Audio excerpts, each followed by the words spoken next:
Hi, I'm Jenny from the Camping Nerd, and today we're camping in southern Utah. And while camping, we are using this SetPower portable fridge. SetPower sent us this fridge to test and review. Right now, we're powering it with this portable power station and a 120 watt solar panel using the 12 volt power. Most portable fridges can be powered using AC and DC power, and this one's no different. It comes with a plug that you can plug into the wall and this DC plug that can go into any cigarette outlet, anything like that. It doesn't use more than 10 amps of power, so it can go in pretty much any 12 volt plug that you'll find in a car or power station. I'm going to go through some of the main features of this fridge.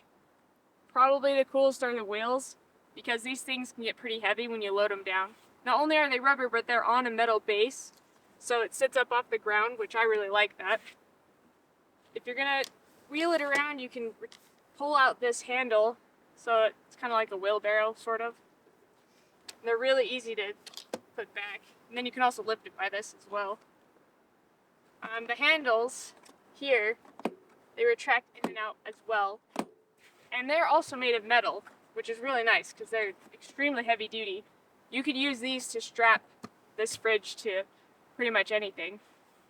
The lid is pretty sweet too because it can be taken off and reversed, so you can choose what side it opens from.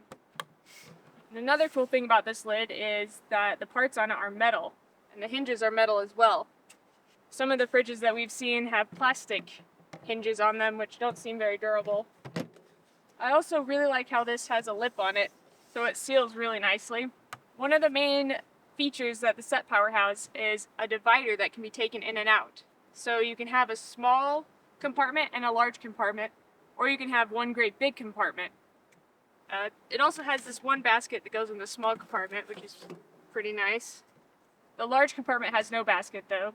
It also has your classic drain plug in the bottom, which makes it easier to clean, and also when you store it you can remove that so it gets some airflow.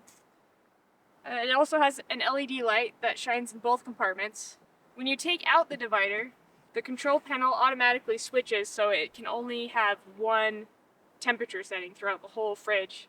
But when the divider is put back in, you have two different temperature adjustments you can do.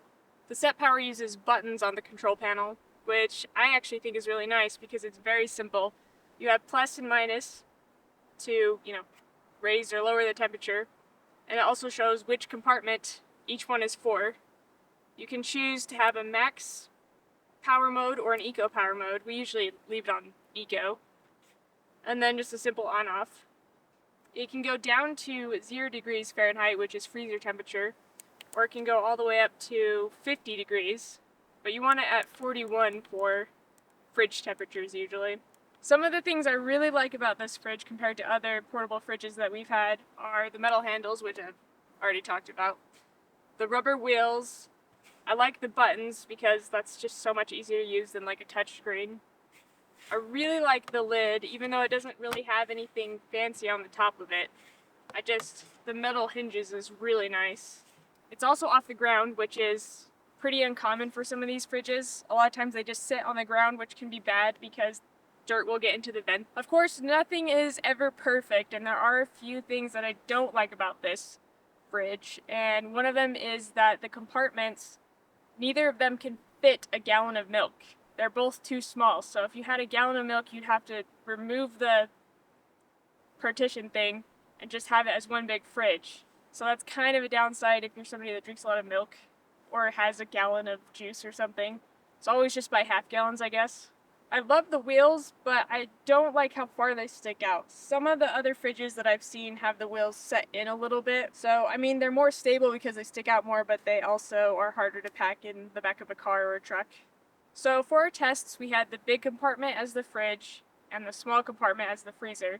We didn't have anything in it because we kind of figured that that's going to show what the most power usage would be. But when it was on the AC, we had it run for 5 hours. It was already cool, and it used 140 watt hours. That's on AC with the plugged into the wall.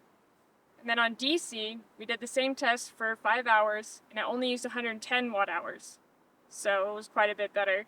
And also, if you're going to power it with a power station, it's more efficient to use the DC because the inverter to use AC power will use a little bit of power as well.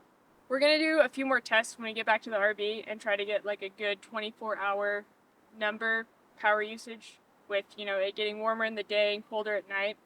And I'll put up those numbers here. So far, we really liked this fridge. I mean, it has a lot of really good things about it. If you have any more questions, just leave a comment and we'll try to answer and do some more testing if you want. And thanks for watching.